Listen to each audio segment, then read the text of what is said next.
Maybe you've heard the story of the witch and the evil that followed her. Legend says that from 1817 to 1821, a family came under attack by a clairvoyant entity that could affect the environment and even shapeshift. While some of that is true, it's far more simple than you think. Sometimes words are chosen because they convey a truth. Sometimes that truth is obvious. Though I am now an old man, my body riddled with cancer, I wanted to warn you of what happened so many years ago. In the 1950s, my family relocated to an old 2-story brick home in New England. The 5 of us arrived late in the evening, and my 2 sisters and I stared out into the dark water behind our home. What's more, when we stepped into our bedroom, we found that our 3 beds pointed out towards the ocean. It was also strange. My parents had little money, but were able to purchase the home for far less than what they had paid for a small apartment in Ohio.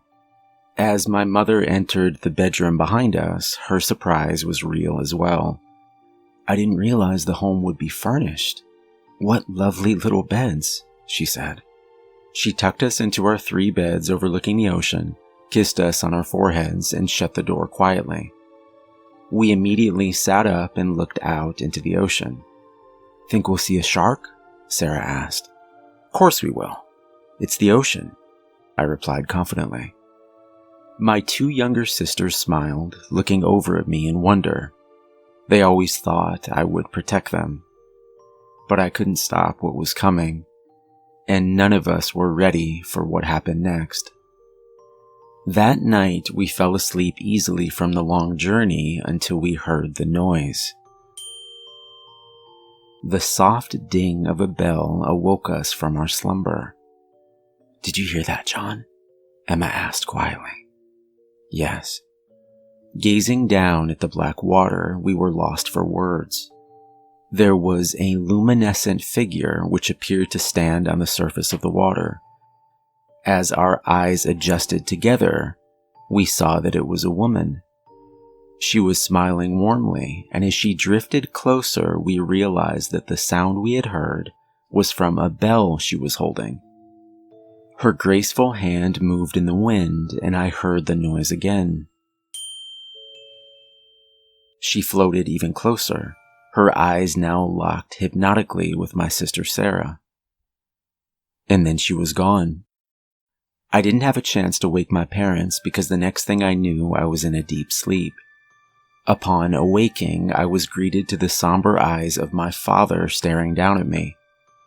My parents had awoken in the morning to find Sarah missing. Searching everywhere, they had finally spotted her body drifting lifeless at the edge of the ocean. The next few days, I tried to tell my mother and father about what the 3 of us had seen that night, but they wouldn't have it. They were inconsolable at the loss of their daughter, and had no patience for the fairy tale Emma and I had created.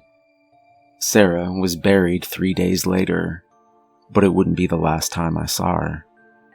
The night after her funeral, Emma and I awoke to the same sound.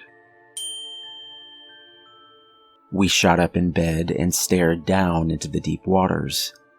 "John, did you..."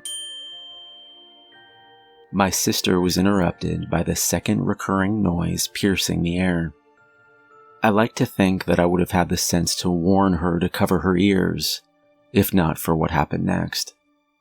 The eyes of my dead sister Sarah looked into mine. The beautiful figure of the woman was not alone this time. The small shape of my sister floated next to her, the 2 of them holding hands and smiling up at us innocently. Before I could react, I heard the noise for a 3rd time. I fell into a deep sleep.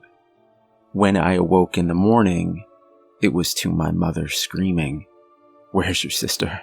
Where is she?" They found Emma's body 2 hours later a mile out into the ocean. She was floating face down in the Atlantic. The loss of their 2nd child was more than enough for my parents. Though we weren't able to leave the house for a week's time, my mother and father now ordered me to stay in their room every evening. Their window faced the street and didn't look out into the water. Late that night, I awoke in my parents' room to the faint sound of a bell. In a panic, I covered my ears tightly and remained that way until dawn. We left the house 1 week later. I've never gone back.